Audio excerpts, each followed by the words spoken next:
एक बुढ़िया माई का ग्वालियो बछलियो नाम का बेटा था। बुढ़िया माई बेटा के लिए 12 महीने की 12 चौथ करती। बेटो लकड़ियां लाया करतो और दोनों माँ बेटा उन्हें बेचकर गुजारा करते। बुढ़िया माई रोजीने लकड़ियां में से 2 लकड़ी अलग रख लेती और चौथ माता के दिन बेटा से ओल गए बेचकर सामान लाती और 5 चूरमा का लाडू बनाती। लाडू एक आप खाती, एक बेटा ने खिलाती, एक गणेश जी का भोग लगाती। एक चौथ के दिन बेटा अपने पड़ोस के गयो, वह भी चूरमा बनाकर राखी थी।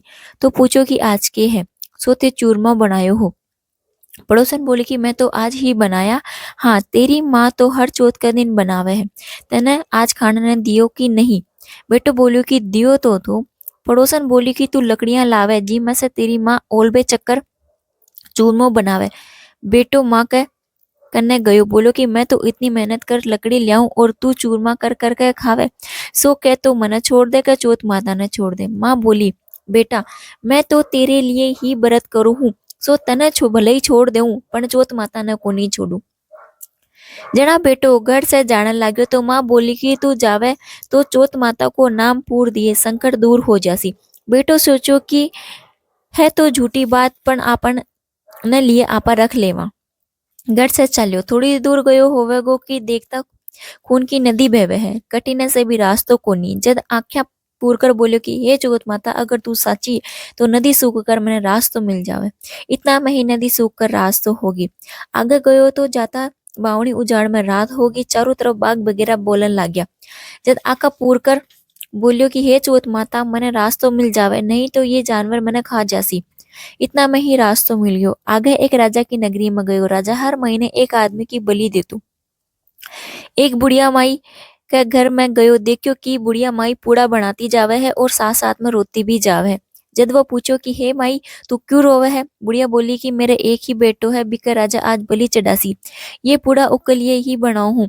वो बोलियो कि हे बुढ़िया माई मने बहुत जोर की भूख लाग रही है, ये पूड़ा तू मने भर पेट खिला दे, मैं तेरे बेटा के बदले चलो जाऊंगू। माई उन्हें पूड़ा खिला दिया। रात न सोती समय बोलियो कि राजा का बुलावा आवे तो मने उठा दिए। आधी रात ने बुलावो आयो। माई सोचने लगी कि पराया पूत ने कया बलि चढ़ाने देऊं, पर इतना में ही वो उठ गयो और जाने लग्यो तो बुढ़िया माई ने बोलियो कि मेरी कोतली और लाठी धरिए राखिए। माई सोची कि आज तक की कोई कोनी पाछो आयो तो यो कहीं आसी। राजा का आदमी उन्हें ले गया और आओ मैं चिण दियो। जद वो आका पूर कर बोलियो कि हे चौथ माता दो संकट तो तूने टाल दियो, यो भी तू टालिए। इतना मैं आओ पक्का तैयार होगो। 2-3 दिन बाद आओ का कन्ना छोरा खेलता।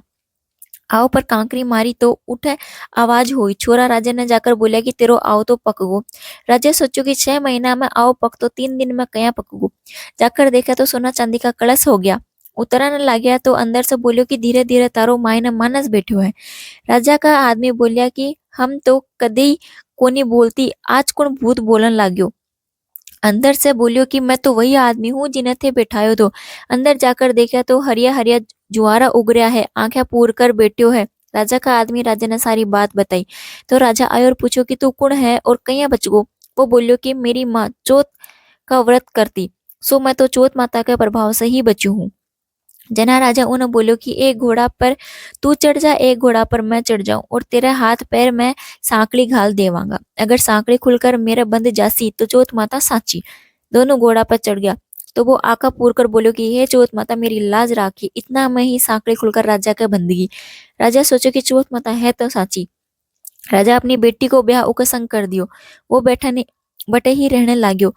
बोला सारा दिन हो गया। एक दिन वो अपनी घरवाली ने बोलो कि आज तुम्हारा गांव के कानी बिजली चमका है। रानी पूछो कि तारो गांव भी है। बोलियो मेरे एक माँ भी है। अब आपा दोनी अपना देश चलांगा। राजा उन्हें बहुत सारो धन दे करके विदा करियो। और इन्हें बुढ़िया माई से लकड़ी तो काटी को नहीं जाती तो सो गोबर चुनकर छाना बेचकर रोटी खाती। पड़ोसन उका बहू बेटा ने आता देकर बोली कि बुढ़िया माई तेरा बहू बेटा आवे है, बहुत सारो धन ले आया है। बुढ़िया माई बोली कि मेरा कर्म में कठे बेटा बहू लिखेड़ा है, एक बेटो तो जिको तू लगा सिखाकर काट दियो। पण जी मान्यो कोनी। बटेड़ा पर चढ़कर देखियो तो सच्चे ही आवे है। बेटा बहू सासू के पगा पड़िया बोलिया कि मैं तो चौथ माता के प्रभाव से ही पाछा आया। हाँ, सारी नगरी में हेलो फिरा दियो। बेटा की माँ पुरुष की पत्नी सब कोई चौथ को व्रत करियो। 13 चौथ करियो, 13 नहीं तो 4 करियो, 4 नहीं तो 2 तो सभी करियो। हे चौथ माता जिसे बुढ़िया माई का बेटा को संकट काट्यो जिसो सबको काट्यो कहता सुनता हुकारा भरता अपना सारा परिवार ने का। जय हो चौथ मैया की। गणेश जी महाराज एक सेठ जी का खेत में से निकल रहा था तो 12 दाना अनाज का तोड़ लिया। पीछे गणेश जी का मन में विचार हो गया कि मैं तो सेठ जी का चोरी कर ली। गणेश जी सेठ जी का 12 बरस की नौकरी पर लाग गया। एक दिन सेठानी निमट कर राख से हाथ धोने लगी तो गणेश जी सेठानी को हाथ मरोड़ कर राख सौंप ली और माटी से हाथ धुआ दिया। सेठानी सेठ जी ने बोली कि ऐशो के नौकर रखियो है जी को नौकर की जात होकर मेरो हाथ मरोड़ दियो। सेठ जी गणेशा ने बुलाकर पूछा कि तू सेठानी को हाथ क्यों मरोड़ो। जब गणेश जी बोलिया कि मैं तो सीख की बात बताई या राख से हाथ धोवती सो राख से कभी कभी हाथ शुद्ध होया करे। राख से हाथ धोने से घर की रिद्धि सीधी चली जावे, माटी से हाथ धोने से आवे। सेठ जी सोचा गणेशो है तो शाणो। थोड़ा दिन बाद कुंभ को मेड़ो आयो तो सेठ जी बोलिया कि गणेशिया सेठानी ने नुआ लिया। गणेश शी चलेगा।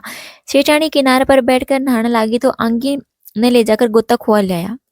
घर आकर सेठ जी ने बोले कि मैं गणेशिया को ये के काम मेरी इज्जत ले ली, इतना आदमी के बीच मैंने आंगी ने घसीट कर नुआ ले आयो। गणेशिया ने बुलाकर पूछो तो बोले कि किनारे पर बैठकर छबड़ छबड़ कर रही थी, सबका नायड़ा जल से नहावे थी। आगा ने नहाकर अगला जन्म में बहुत बड़ो राजा और राज और पाठ मिलेगो जिसे नुआ ले आयो। सेठ जी सोचा कि गणेशो है तो साचू। एक दिन घर में होम होवे तो सेठ जी बोलिया कि गणेशिया सेठानी ने होम में बैठकर खाता बुला लिया। सेठानी ने बुलाने गयो। सेठानी काली आंगी पहनकर चालने लगी तो आंगी फाड़ दी। बोलो कि लाल आंगी पहनकर चाल। सेठानी रूम से रूस के सोगी। सेठ जी आकर पूछा कि क्या बात हुई। सेठानी बोली कि गणेशो मेरी आंगी फाड़ दी। गणेशिया ने बुलाकर बोले कि तू बहुत बदमाशी करने लगी। गणेशो कहो कि सेठानी काली आंगी पहन कर जावे थी, मैं तो वह कड़ा कर लाल आंगी पहनने बोलियो। काली आंगी शुभ काम में पहनने से काम सफल को नहीं होवे। सेठ जी सोचा गणेशिया की तो है तो समझदार। एक दिन सेठ जी पूजा करने लग गया तो पंडित जी बोलो कि मैं तो गणेश जी की मूर्ति लायो को नहीं भूल गो। गणेशिया बोलो कि थे मने ही मूर्ति कर विराजमान कर लियो, थारो सारो काम सफल हो जासी।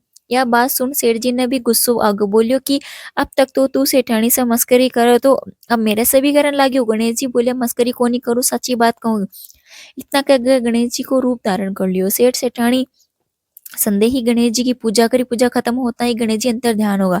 शेर सेठानी का बहुत धोखो होयो कि आपा ने तो सदे ही गणेश जी रहता, आपा उन्हें इतना सब काम करायो। गणेश जी सपना में कहो कि मैं तो आपका खेत का 12 दाना अनाज का तोड़ लिया था, सो दोष उतारने खातर काम करो। तो सेठ जी का करोड़ों की माया होगी। हे गणेश जी महाराज जिसो भी सेठ ने दियो, जिसो सब ने दियो, कहता ना सुनता ना हूँ खरा भरता ना अपना सारा परिवार ने। जय हो गणपति बाबा की।